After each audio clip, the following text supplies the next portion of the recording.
Shifting focus, North India is facing the wrath of incessant rainfall. Red alerts have been issued for several regions. In fact, Punjab is experiencing its worst floods since 1988. Heavy rainfall, raising water levels in rivers, streams, rivulets across Jammu and Kashmir. Himachal Pradesh has declared itself a disaster-hit state.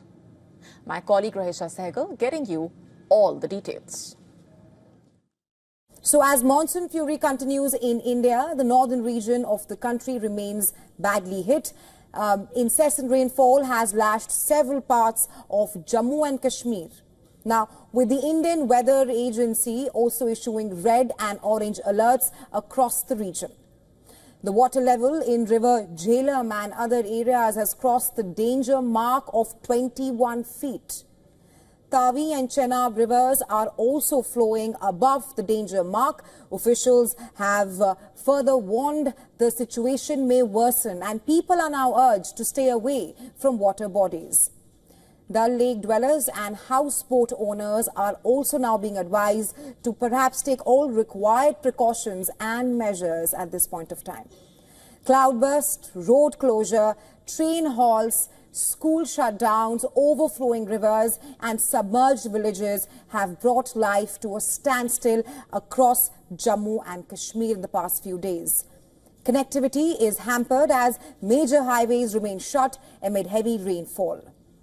The IMD has also warned of cloudbursts and landslides and even mudslides, particularly in hilly and other vulnerable areas, urging people to monitor weather updates closely. Now, Punjab is facing its worst floods in nearly 4 decades. The swollen Satluj, Beas and Ravi rivers have inundated large swathes of the North Indian state. Heavy rains have claimed at least, like I mentioned, 37 lives and causing severe damage to farmlands and infrastructure as well. All 23 districts of Punjab have been officially declared flood hit. Not just that, around 1,700 villages have been affected, and that's according to the government of Punjab. Gurdaspur is the worst hit amongst the 1,700 villages which have been severely damaged. Firozpur, Amritsar, Hoshiarpur, Kapurthala and Sangrur are struggling as well. The Punjab government says that 1.58 lakh hectares of land has been affected due to the incessant rainfall in Punjab. Incessant rains over the last few days have triggered landslides across several parts of the state. A landslide in Kullu's Akhara Bazaar destroyed several houses as well. Now, since the onset of monsoon in Himachal on June 20th, there have been at least 95 flash floods and 45 cloudbursts and 127 major landslide incidents. And this is according to the official data. The state has also suffered losses to the tune of 3,690 crore rupees. The monsoon so far, critical Indian regions are also affected by continuous heavy rainfall. In Madhya Pradesh, Shipra River's water levels have also seen major significant rise. It's clearly been swollen, as you can see. Temples near the Ram Ghat in Ujjain, Madhya Pradesh have submerged due to heavy rainfall. Authorities have advised devotees to avoid the river's depth for bathing. And moving to India's national capital region, Delhi and NCR remain drenched as unusually heavy showers upend normal life here in New Delhi. In Gurugram, waterlogging paralyzed traffic with several city roads and underpasses completely submerged and inundated. In Delhi, people living along the Yamuna floodplains have been moved out as water inundated homes. Yamuna water levels fluctuate dangerously close the danger mark. Well, that's the latest on the monsoon fury here in India. Amid an unprecedented humanitarian catastrophe in Gaza, Israel continuing its military offensive, inching closer to the heart of Gaza City. Gaza's Civil Defense Agency saying Israeli forces killed at least 44 people on Thursday, including 25 in Gaza City, where the military has increased bombardments ahead of a planned offensive. Hundreds of thousands of Palestinians continue to be displaced as Israeli strikes flatten temporary camps. Over 63,000 Palestinians have been killed so far, hunger and starvation also running rampant, with the UN confirming famine in the enclave. Israeli tanks and soldiers are massing along the Gaza border as the Israeli military prepares for a decisive assault on Hamas and its network of underground tunnels. Caught in the middle, basically, are millions of Palestinians who are witnessing an endless cycle of death and mourning. They want to exterminate the Palestinian people. They want to exterminate and uproot us. We won't die. And if all Gaza is dead, there are 6 million Palestinians abroad who will come back. And if they want to displace us from here, we are not leaving. They can hit us with a nuclear bomb to be finished. But for us to leave this country, we are not leaving.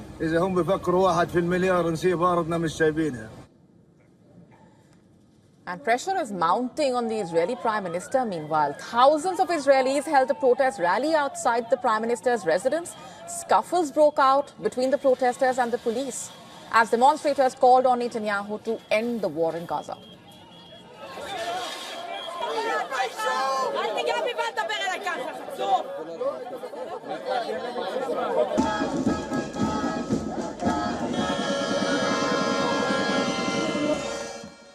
We need to get the hostages back. The government needs to get them back. It's their job to get them back, and we've been waiting way too long. It's been almost 700 days that they've been suffering there. They are starving, they are dying, and they have to come home.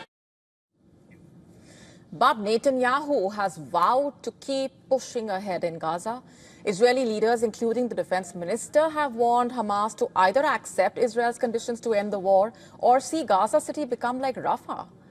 The comments came after Hamas declared that it was willing to free all hostages in one go to end the war. In a statement, Netanyahu's office laid out 5 conditions for ending the war. This includes release of all hostages, disarming of Hamas, demilitarization of Gaza, and establishment of Israeli security control and a civilian administration in Gaza. Israel's warning to Hamas coming a day after US President Donald Trump warned Hamas to release all hostages. In a post on Truth Social, Trump wrote that if Hamas released all remaining hostages, then things might change rapidly. Amid all of this, Israeli media reports suggesting that the IDF chief basically is planning to warn the Netanyahu government that there will be no option but to impose military rule over the Gaza Strip if it goes ahead with the Gaza City takeover plan. Reports suggest that Zamir is opposed to the move and will warn the Netanyahu government about the military consequences. And we're getting you some sad news as we end this edition of Gravitas. The fashion industry has lost a giant today. Fashion legend Armani, king of a high-end lifestyle empire, has passed away. He was 91 years old. In fact, his company released a statement saying he died surrounded by his loved ones. The best-known contemporary designer, Armani opened his fashion house in Milan in 1975, quickly rising to the top of the industry and going on to dress the stars. The group said that his funeral will be private, but well-wishers can pay respects beforehand at a funeral chamber open on Saturday and Sunday in Milan. Armani had cancelled his menswear show in Milan this year due to health reasons. He also missed the Paris Armani Pride show on doctor's orders. In fact, the Italian icon was credited with inventing red carpet fashion, but also moved into a younger and less expensive range through Emporio Armani and opened luxury hotels. His death came just weeks ahead of celebrations marking 50 years of his label. Italy's culture minister, meanwhile, led the tributes, paying homage to what he called a leading figure in Italian culture who was able to transform elegance into a universal language. A hot mic moment of sorts has set off quite a buzz on the sidelines of a military parade in Beijing. Chinese President Xi Jinping and the Russian president were overheard, in a way, discussing organ transplants as a means of prolonging life. Over the last several years, in fact, rapid advancements in science have enabled transplanted organs to last longer, thereby enabling individuals to live longer than expected. But transplants are fraught with risks.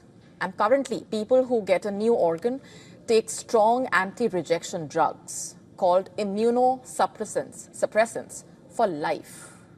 Now, these are meant to counter the side effects caused by a transplanted organ, basically. But a new gene editing tool has raised hopes of developing tailor-made organs. Scientists are experimenting on pigs with a gene editing tool, the inventors of which won the 2020 Nobel in Chemistry. Simply put, this gene editing tool could help scientists develop organs for transplant as per the individual needs.